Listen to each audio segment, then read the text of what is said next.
All right, Pandemic Legion making sure that they're also going to get 50. Either frigates or cruisers. No. Not yet. They still have to beat Exodus to get to They'll that. have to beat Exodus. Yeah, So but really. what PL and Exodus have both guaranteed themselves Yes. is at least bronze medals. Because Yes. we do give medals to the third place people Yes. this year, but not chips. Here's your, sorry you didn't get like 5 trillion ISK. Yeah, Have a so medal. why don't you give ships to the bronze, to the third place? Make a bronze ship and make it really bad. Or why not just split the second place? That is something we've talked about before, and I really like the idea of doing it. Of still doing 50 cruisers, 50 frigates, give 50 cruisers to the winners, but then give like 35 frigates to second place and 15 of the frigates to third. Would really make sense. Well, yeah, or maybe you can do a package where you do 25 cruisers, 25 frigs to number 1, 10 frigs, 10 cruisers to number 2. You can, One of the but best you don't things wanna about do that, winning though. all of Yeah. one is you get control You over the control price. the market and you control the price. But I mean, right now the frigates and the cruisers are worth pretty much the same. So it's like 1 and 2 place. Well, in the last 2 years they have been. So the Cambion almost as valuable as the Atana, the Malice about as good as the Vangal, but the Adrestia is significantly more valuable than the U2. It might be good to like And then the shift Brecky's way better than the like Mirror. shifting the Yeah. prize format seems better than just making a terrible frigate though to motivate people to take Well, first. what I did here is, this time I do think that the gap between the cruiser and the frigate is a bit back to maybe what it was for Adrestia I want to U2. know what somebody was gonna say. If you're sitting at home and you think being so insidious that winning a tournament is about controlling the market, then this is the perfect game for you. Click the 30-day trial on the bottom and come be one of these evil, scheming people who run things. We would never control the market of anything. Yes. Well, All right, so that was it. But let's talk a little bit about it because that basically fell apart before the match started. it was just Yeah. a tough matchup for Yeah. them. This is the same setup that PL tried to use 3 times against Hydra, and it worked once. Yeah. I think it's interesting how it seems like both Exodus and Ronin in a way ought to be scrambling to find a way to deal with Ishtar, Gila sort of kite archetype. And both of them are looking to other types of setups, looking to the Proteuses, in this case Vindicators, or Sins, or whatever. And what Hydra and PL did was bring mirrors, more or less. I mean, they weren't the same setup, but they brought sentry drones on cruisers. And it's surprising to me that neither of these teams tried to do that. But I mean, at least Ronin lose with one setup and bring a different one. Where Exodus Yeah. were like, This oh, we was lost with it, far- let's go again. This was far better Yes. setup building than Exodus had in the last series. Yeah. Yeah. I'm curious though about like why, if you're in Ronin's shoes, how do you go from a Proteus brawling setup that couldn't trade efficiently with sentry cruisers to saying, let's move to another brawling setup that actually moves slower and is like easier to control. Remember The last Sulphurs. match, BL went right in. They Yeah. were brawling that's setup true. as well. That's true. So if they would have gone against the same setup as BL brought in the previous match, with the Flag Windy, they would have been able to control ranges much better and do much, much, much more damage. I mean, that Flag Vindy did die. I'm not sure. I'm sure our API, Crest API, actually has the output of the value of it. It'd be kind of cool to see how expensive it was, whether it was something that had, say, like officer webs on it, which are really, really powerful in a Vindy. Yep. I think we have the post-match screen with all the values, and as long as it was blown up, It was. was. Should It be able it to, was. to It see may it. be another minute or so before it. Yeah, it's ready to they're go. just working on having it Yeah. ready, and They do amazing work back there. Oh, yeah. Those guys. they do great work back there. I mean, like, but hustling as a all day to brawling make setup, us look smarter. yes, yes. The Vindy with the Proteus and then a bunch of assault frigs. It's a solid setup. It is a solid setup against another brawler, absolutely. I'm really surprised that BL brought the kite setup though, because that setup was meant to be only flown on one day and one day alone, because everyone else is going to figure out how to kill it from now Might on. have counted that, hey, they're up by 1 match. Right. Why not bring something you've already shown that isn't super Take the valuable risk later in in the it. tournament? And A little bit of hubris there, perhaps, that we might see bite them back later on. if hubris is something you enjoy, EVE Online might be the game for you. You Yes, can also pick up a third of the trial. Pick up 2 of them. There are no smug people Yes. in it. Actually, I'm pretty sure that the entire tournament field at this point is just super smug people. Which is all right. They have a reason to be smug. There's a few previous tournament winners in here. Well, 2 of them, I guess. And Ronin, the perpetual number 2. Yeah, they're not going to get number 2 this time. They're 4. Yes. Yeah. But that is kind of twice as good as 2. Yeah, that's true. That's true. A little bit of increase in value. All right. So one of the things, we do have a bit of a gap here. We have about 30 minutes. The next match, I think, is, let's see when it is. It is 16:40. So we do have 25 minutes. We moved the match up a little bit to accommodate for none of these matches going to 3, actually, which we were, of course, hoping. Let's see if we can't get some of the infographics on screen that we have for explaining different systems at some point. But while we do this, let's look at PL Exodus. So are PL, do you think, going to take advantage of the fact that Exodus have been a slightly predictable, or... I'm really surprised that Exodus agreed to move their matchup a little bit, because as we've seen just now, they weren't able to keep up with the logistics. Perhaps because they think or know that they have a perfect counter for PL. I think that probably their logistics isn't that weak, that they maybe are making poor strategic decisions or something. They have more than one setup available. Yeah, I mean, I think... Like if someone banned Dami Navy Dami, they have to have something else. Yeah, exactly. Yeah, I wouldn't put it past Exodus to have used yesterday doing nothing but preparing against the BL matchup. They might have thought that they will not have any chance whatsoever against Hydra, so let's just prepare against BL. Maybe they didn't want to give away any other setups, thought that this would be something that would kill some tournament ships. That kind of sounds like Michael Bolton's strategy, though, and like, you don't want to just throw, you know what I mean? It's going to be so rare that someone's going to say, we don't like our chances here, or this match doesn't have tons of value, let's just not worry about it. There was an actual, who was talking about PL actually strategizing like that? You could be very afraid of giving away a setup. Yeah. That, I think, is something that PL may have had yesterday. They didn't want to give away other setups. They were very happy with only giving away the one. And so they were willing to take a lower chance of winning the match if it meant they didn't have to give away another setup. Whether that's worthwhile, it may, like, obviously they would have been happier winning that series and in a much better place. So I mean, I'm not going to agree with CCP Dolan. I think that's basically a really dumb strategy. But I mean, there are certainly upsides. Yeah, like if I was PL going to the next match, one thing that I can say pretty confidently that they will do is ban Dommies. Yeah. Because it's obvious that Exodus wants to run Dommies. Yes, and I mean that's like what has worked against Exodus. Exactly that. Yeah. It's and the Exodus ran Dommies previously in the tournament. A lot of Dommies. A lot of Dommies indeed. But yeah, I'm with you, Soundwave. I think especially in this format, in a double elimination format, there's just not enough room for you to care less about one series because you feel more comfortable in a later series on the loser side or something. Like, it's not a forgiving enough game or format for that to be worthwhile, I think. Like, you just want to win as much as you possibly can. I think the time that they would do that is if they think that Hydra is so much better than PL that they have no chance of beating Hydra and a very good chance of beating PL. If they think that their chance is like infinitesimally small, there's no way that they can ever beat Hydra. But that would be a very bizarre position to take. Yeah, but look at how the matches have gone. I mean, Hydra has put on an absolutely convincing show here.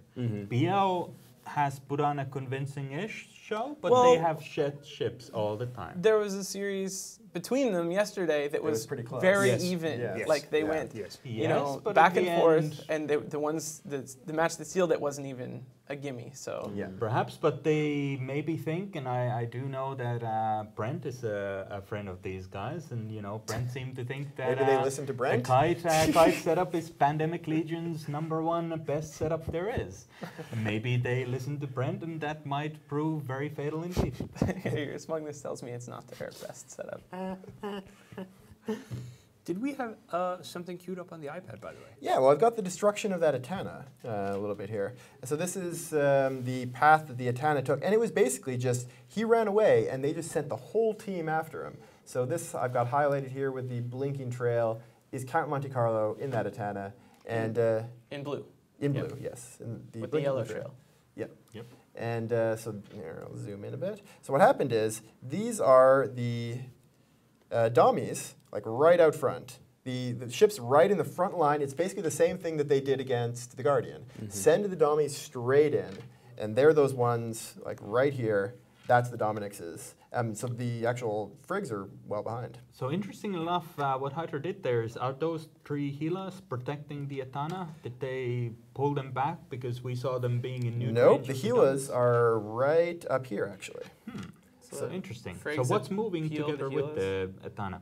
It's the Merlins. Ah, okay. that makes Very sense. likely they're remote supporting it, giving them ECCM. ECCM sensor boosting. Yeah. I'm a little bit shocked then that Hydra put those healers into neut range of the dummies instead of just kiting with them. Perhaps they did that in order to save their Gambians. Yeah. So that is the path he took, and you see here, he drops down, but at this point, he's just too close to these Navy dummies, and the Navy dummies were able to get some newts on him. Or did they get newts on him? They got I them don't at some think they point. ever did. They put newts on them, they never wept them. Yeah, yeah, and just got enough damage on him. I mean, I He remember had for to sure turn. that when he was dying, like at the end when he was dying, he was burning full speed. It's not like he was tackled or But he or did have neuted to where he turn. couldn't. So we, Yeah, yeah. like you can see here, the dots here represent the edge of the arena. He baylined straight away, and at that point was outrunning the dummies just fine. But then had to make this turn right here. And when he had to make that, the dummies were able to cut him off.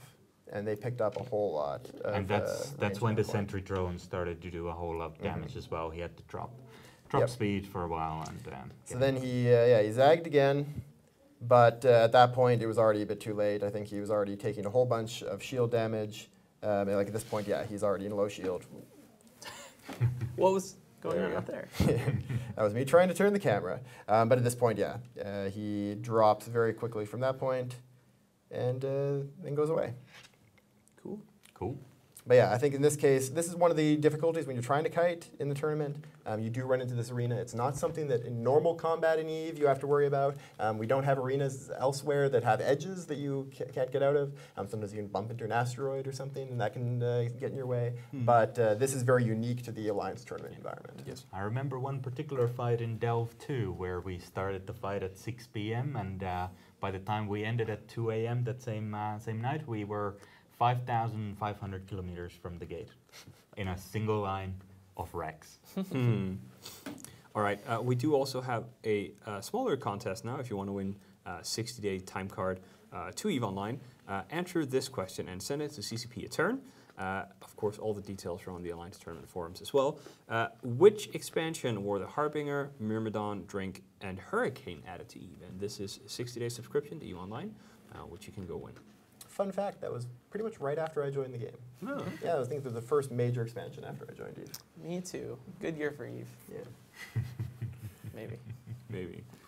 I don't remember when I joined. I joined in 2004, I think. Yeah, I that was pretty joined good. just when bosses went in. Oh. Bad year for Eve. All right. Let's just take a look here. Let's see if there's any bans or anything interesting up on our screen. You know, speaking of moving the matchup, it's surprising to me that, like, it's great for us. I feel like You're we surprised should that say anyone would thanks ever to do it? Exodus, but yeah, you would never want less time to prepare, really, right? Like, especially if you're the team, the underdog team, you would think that. If you feel you've already kind of made your decision. So it's Sure. like Yeah. sure you could try to find another setup, but like you've picked, this is the setup that we think is the best for this match. We're already in it. Yeah, Because sure. at that point, that waiting period from when you get into your ship until you get moved, and then from when you get moved until the match starts, the most nerve-wracking thing ever. Yep. I mean, you're just sitting there and like, oh, I used to have to chew on ginger to keep my stomach from getting upset because there's just so much nerves. Yeah, I can't feel, but Hydra has passed on some intel through Brent over to Exodus, and they think they have a good match between against the kite setup. So if Pandemic Legion has the bug of hubris, they will bring the kite team and they will lose it, and that's the one of the ways you metagame in EVE. I mean, this man next to me here, Fozzy, has passed on lots of intel to a Not lot this of year. people. Not Not like this before year. I joined Of CCP, course, before I joined you CCP. joined CCP, you I do Yes. remember you giving a way to win against Darkseid, was it? Against Hydra. Yeah. I gave Oh, I gave against the way Hydra. to win to all of their opponents in AT8. Back and- when you were a player. Yeah, back as a player. So that happens, and, Including to Bacchanalian and...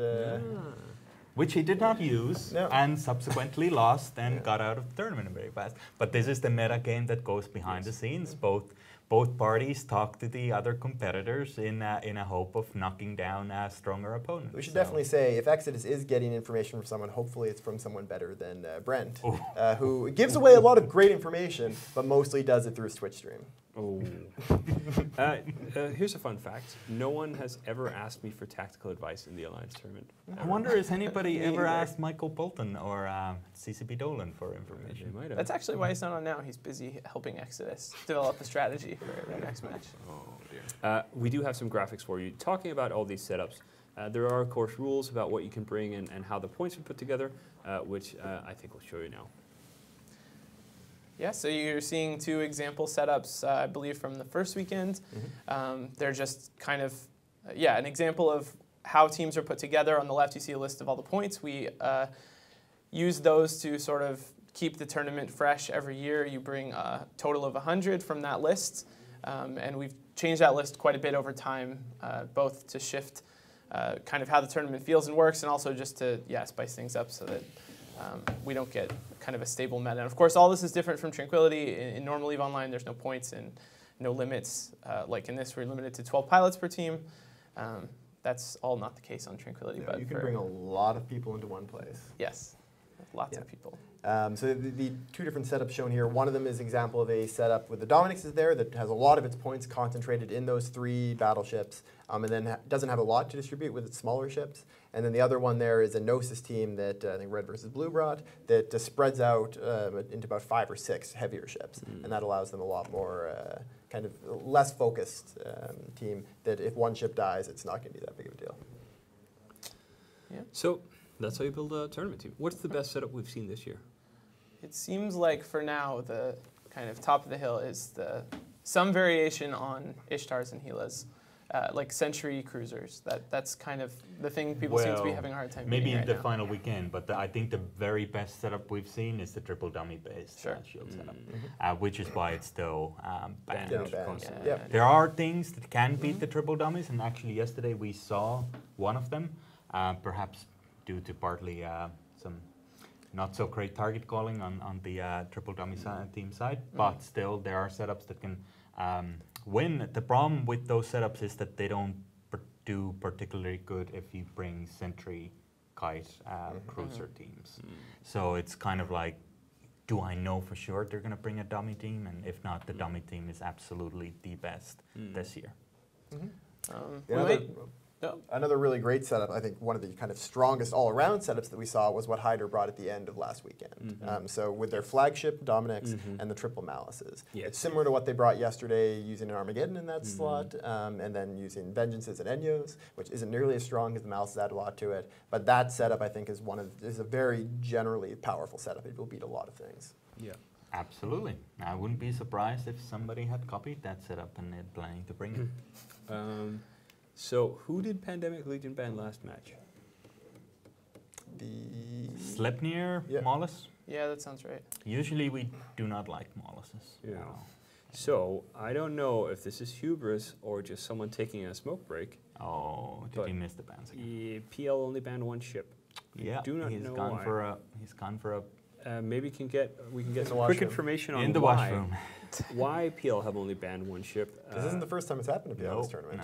No. Seamus has a tendency of walking away from the screen and missing the second ban.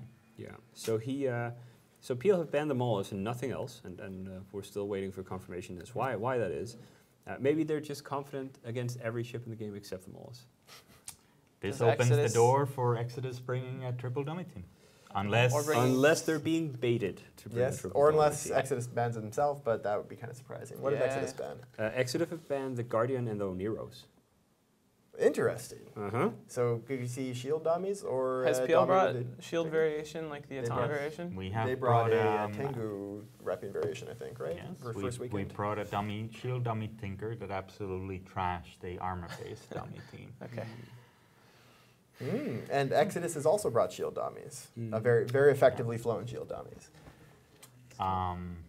Maybe dummy mirror brawl I time. can't feel, but that is probably Seamus just accidentally walking away and losing one match. So if you accidentally walk away, Could be another why strike not? attack, though. Are they really more worried about the Maulus than about the dummy? Because if you walked away and then came back, I guess maybe like the Maulus is a very, very powerful ship. It is a little bit too powerful, perhaps, but yes, it is. In tournament settings, I mean, damps from a Maulus especially are super, super powerful. So Maulus is always the first ban. Yeah. All right, you know what? We're going to try and figure out exactly why this has happened. And meanwhile, while we do that, that's of course something that all 4 of us have to do. So we have to go on screen to go in the back room and figure out why this bounces here. So we're going to take a commercial break.